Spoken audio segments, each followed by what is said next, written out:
İşğaldan azad edilmiş ərazilərə böyük qayıdış davam edir. Bugün Xocalı şəhərinə daha 33 ailə, 137 nəfər qayıdır.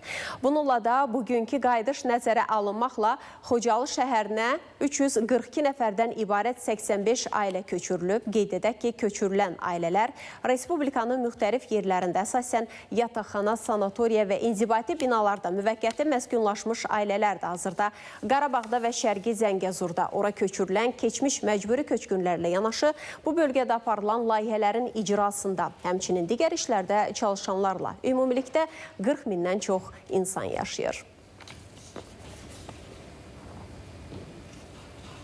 Bu günləri biz çox arzulayırdıq. Şükür ki, bu günə gördük. Qızımla, nəvəmlə.